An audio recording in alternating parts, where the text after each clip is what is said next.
Bonjour à tous et bienvenue sur Auto, c'est Johan. Dans cette vidéo, nous allons créer un réseau social tout simplement assez simplifié dans lequel, comme vous pouvez le voir, on aura du coup un système, je vais vous montrer la preview tout simplement. On aura du coup un système dans lequel on va avoir des publications avec des likes et des commentaires. On pourra consulter ici nos publications, bien entendu. Ici s'afficheront du coup les commentaires juste en dessous. Nous aurons la possibilité de voir le profil des utilisateurs et nous aurons également la possibilité de voir notre propre profil, bien entendu. Donc, on va commencer déjà par aller ici et faire Create New App. On va partir du coup sur une native mobile app. Next, blank page. Et ici, on va l'appeler Twix 2.0. Voilà. Alors, pour les couleurs, ici, voilà, je vous donnerai accès, bien entendu, à ce Excel. Donc, pour les couleurs, on va utiliser cette couleur pour Primary Colors. On va utiliser cette couleur pour les couleurs secondaires. Et on va pouvoir faire créer. Alors déjà, pour commencer, comme vous avez pu le voir, on va aussi venir dans le branding et changer la couleur de fond, qui est ici, qui va être ce violet plutôt sympathique. Voilà. Alors, si les couleurs ne vous conviennent pas, ou si vous voulez juste mettre des couleurs que vous préférez, enfin, vous voulez changer, ici, je vous ai laissé le lien vers Color Hunt, qui vous permet du coup de trouver plusieurs palettes de couleurs. Donc là, le lien, je l'ai récupéré d'un autre tuto qui était simplement celui d'Instagram. Donc, vous cliquez ici sur Color Hunt et vous allez voir que vous avez plein de palettes différentes. Après, ça peut vous aider du coup, s'il y a une couleur que vous aimez bien, ça peut vous aider à trouver des couleurs à associer avec. Donc, c'est plutôt sympa.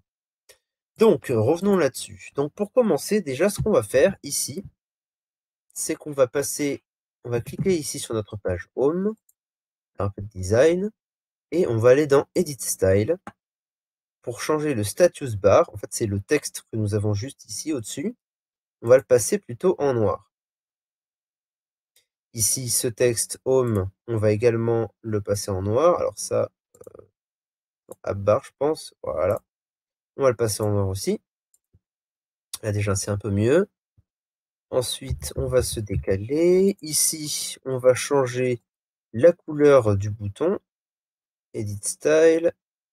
Cette couleur-là, on va plutôt prendre le bleu. On va utiliser le bleu clair, le genre de gris bleu clair, plutôt pour le haut de nos pages, comme là.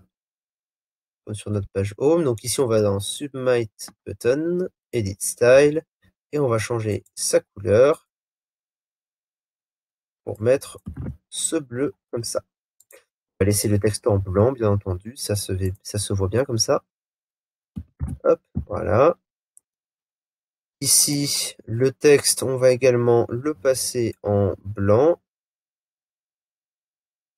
Ici, pareil.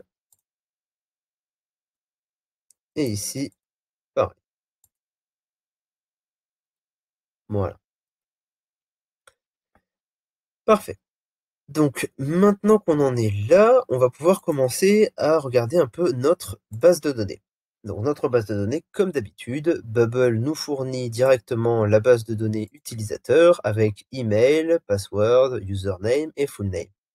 Donc ici, on va pouvoir, email et password, ça, on n'y touche pas, bien entendu. On va changer le full name par nom et prénom. Hop, parfait. On va le username, on va le changer pour mettre à la place pseudo. Save. Ah, full name, ça n'a pas été pris en compte.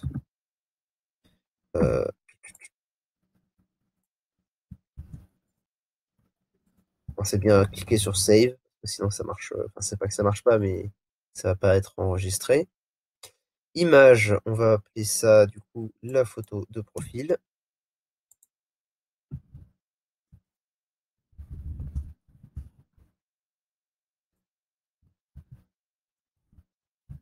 Alors je rappelle pour ceux pour qui ce serait peut-être la première vidéo qu'ils voient avec moi, ma touche P ne marche pas, c'est tout simplement pour ça que je récupère des P un peu partout à chaque fois. La touche P de mon PC ne marche pas, voilà, c'est un peu pénible, mais bon, on fait avec. Voilà, donc maintenant qu'on a créé du coup notre partie user, là pour l'instant c'est bon, on devrait plus avoir à y toucher pour l'instant. On va pouvoir passer dans le sign up. Et ici, dans les champs, on va modifier un petit peu les champs. Alors déjà ici, on va pouvoir cliquer sur email par exemple et modifier si on le souhaite le placeholder par exemple, enter email. Nous on est en français, on va mettre entrée. Vous allez juste pas se compliquer trop la vie non plus. Ici, bien entendu, on laisse que c'est requis. Normalement d'ailleurs, vous pouvez pas le changer, hein, il me semble. Ah si, vous pouvez le changer. Putain, ça c'est bon, dans tous les cas, bien entendu, le mot de passe, le mot de passe. Le password et l'email, bien entendu, c'est obligatoire, hein. Donc, mot passe, passe, voilà. Nom et prénom. Du coup, on va modifier ça, on va mettre enter, nom et nom. Et on va pouvoir rajouter des nouveaux champs, donc le pseudo. Toujours pareil, donc entrée pseudo, ce champ est requis. Et la photo de profil, ce champ est requis aussi, photo de profil, parfait. Alors, la photo de profil, avant de la mettre, je vais l'enlever 2 secondes. Comme vous pouvez le voir, on va même l'enlever le pseudo. Comme vous pouvez le voir ici, en fait, si je rajoute le pseudo, c'est intéressant là de voir ça ensemble. Et bien en fait, le bouton ici, Already have an account, je peux plus cliquer dessus. Donc du coup, en fait, je peux plus passer de cette page à cette page. Donc, avant de faire ça, ce qu'on va faire, c'est qu'on va cliquer sur notre page comme ça, et on va l'agrandir un peu. Hop. Ça, on va pouvoir du coup le descendre. Alors je le fais avec les souris, avec les flèches de mon clavier pour éviter de tout bouger, mais ça se fait très bien avec la souris, hein, c'est juste, voilà. Ouais, si je fais comme ça, c'est bien aussi. Hop, on revient ici sur nos champs, et là, du coup, on va pouvoir rajouter le pseudo et la photo de profil, sans que ça vienne déranger, du coup, notre bouton, notre texte, enfin, le lien, en fait, qui est juste en dessous. Parfait. Donc, maintenant que ça c'est fait, déjà, ce qu'on peut faire, c'est changer la couleur du texte qu'on voit ici. Donc, on va aller ici, je pense. Colors, input, donc ça doit être l'un de ces deux-là. On va voir, on va le mettre en blanc. Donc c'est pas lui. On va essayer celui-là. Voilà, c'était lui. Celui-là, à mon avis, ça c'est le placeholder. Ça doit être autour, je suppose. Non. Ici, ça va être l'accent, ça va être ça, à mon avis. Donc ça, on va le mettre plutôt comme ça, ou en noir, en gris. On va le passer plutôt en gris. Voilà, comme les éléments qu'on a au-dessus. Et on va pouvoir laisser le reste comme ça. Autre petite chose qu'on va faire, on va placer différemment les éléments dans notre page. Pour ce faire, on va remonter un peu, on va revenir ici dans nos champs. Et ici, on va tout simplement pouvoir définir dans quel ordre vont s'afficher en fait les champs qu'on demande à notre utilisateur. Donc par exemple, on peut demander d'abord le nom et prénom. Vous voyez, ça change. D'ailleurs, nom et prénom, du coup, il faudra changer ça. Du coup, comme je l'ai modifié tout à l'heure. Bon, bref, c'est pas grave. Donc, nom et prénom, on verra ça après. On va mettre la photo de profil, le pseudo et l'email et password en dernier. Du coup, on va pouvoir modifier ça rapidement. Entrée, nom et prénom. Ah bah tiens, là maintenant c'est bon. Il y a juste au-dessus qui... D'accord, il y a que ça qui est pas bon. On va faire, hop, copier. Et photo de profil, ça c'est bon. Pseudo, enter pseudo. On va faire entrée pseudo. Et voilà.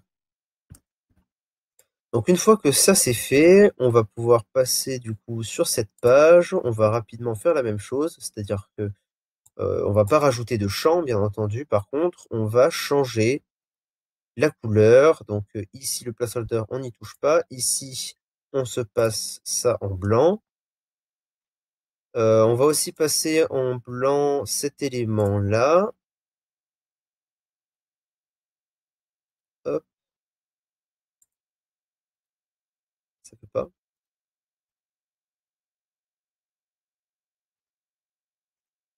Si, c'est bon. Mince. Voilà. Ici, pareil, on passe en blanc. Et on va en profiter d'ailleurs pour changer ça. Donc ici, on va marquer se connecter. Ici, s'inscrire.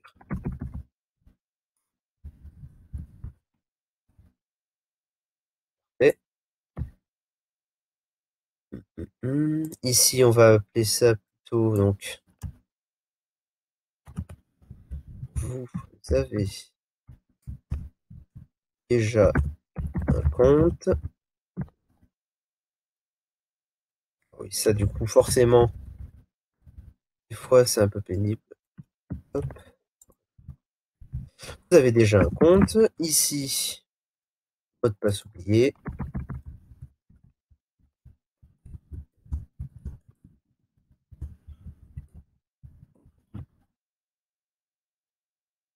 Et ici, on va mettre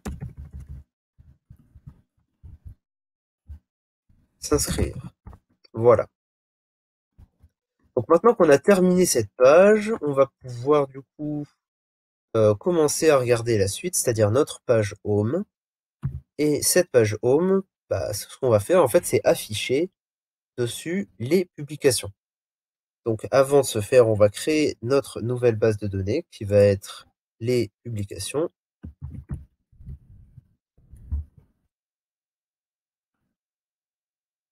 Alors ici pour les publications, donc on a juste besoin d'avoir un texte et photo potentiellement. Et après, on va créer une relationship. Donc ici, texte, publication, save. Ensuite, une photo.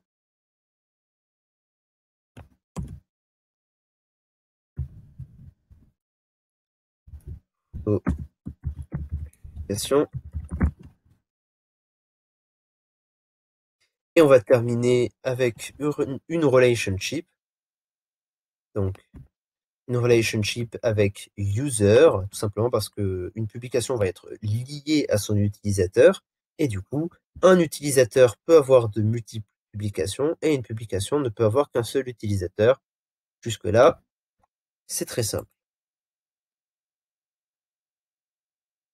Donc maintenant que ça c'est fait, on va pouvoir créer, pardon, hop, on va pouvoir créer du coup une liste, custom list, qu'on va mettre ici. On va étirer ça un peu, comme ça. Hop. Ça, on va l'agrandir. On va se mettre à peu près comme ça. Et du coup, ici, on va pouvoir aller chercher publication. Non. Alors, attendez. Hop. Voilà. On va d'abord définir qu'est-ce que je veux afficher dans cette liste. Voilà, on va pas brûler les étapes. Donc ici, je veux une publication. Je veux afficher toutes les publications sans aucune distinction. Et je veux qu'elles sortent de la plus récente à la plus vieille. Les composants, on va passer par ici pour rajouter du coup une image qu'on va mettre ici. On va pouvoir la réduire un petit peu. Hop, comme ça. Et comme ça. Voilà. Ici, du coup, on va mettre ici on va mettre current publication user pseudo. On va décaler ça un peu, ça on va le descendre. On va rajouter une autre image à notre liste. Donc on repasse par la liste. N'oubliez pas à chaque fois de passer par la liste et d'aller dans Component quand vous rajoutez un élément dans votre liste pour éviter en fait que que ce ne soit pas compris. Enfin, disons que si vous ne le faites pas, si vous vous contentez de faire ici plus et de rajouter par exemple une image, vous prenez le risque qu'elle ne soit pas vraiment comprise dans la liste. C'est-à-dire c'est comme si vous rajoutiez ça par-dessus la liste, mais ça ne va pas être répété. Là, on voit bien qu'ici, c'est le cas, c'est répété. Regardez en bas, si je bouge ça, c'est bon. Mais des fois, ça arrive quand vous ne passez pas par content que la liste ne comprenne pas et du coup que ça ne s'affiche pas. On va se mettre ici dans Edit Style, on va se mettre à 50 par 50 et le rounding, on va se mettre à 25. Alors, on va zoomer un peu plus, on voit un peu mieux. Voilà, donc ici, ça, on va se positionner comme ça. Alors, on va faire ça, coller. 1, 2, 3, 4, 5. 1, 2, 3, 4, 5. Voilà, parfait. Ici, le pseudo, on va le mettre comme ça. Ça, on va pouvoir le réduire un peu. Ensuite, on va se rajouter... non, pas ça. Je suis pas dans la liste. C'est pour ça. Voilà. Content. Add content. Texte. On va mettre au-dessus. Ce texte, on va le réduire. On va le passer à 12, même à 10. On va s'aligner comme ça. Sandra Chouilla. Là. Et ici, on va mettre current publication, created date. Donc là, on va avoir la date de création du post. Ensuite, ici, on va pouvoir mettre current publication, text publication. Text publication, pardon. Image, on va mettre current publication, photo de profil, photo publication. Et ici, du coup, ici, voilà, on prend l'image. Database, current publication, user, photo de profil. Bon, désolé, hein, je vais dire publication à chaque fois, mais bon, au moins, ça fait un peu, ça fait le style. Alors, ici, on va réduire ça un peu. Et on va déjà tester, on va pouvoir déjà tester ça pour voir comment ça se passe. Donc, ce qu'on va faire, c'est que déjà, je vais faire preview et je vais tester ici l'inscription. Donc, je vais mettre Rémi fil ça, le pseudo Rémi, email Rémi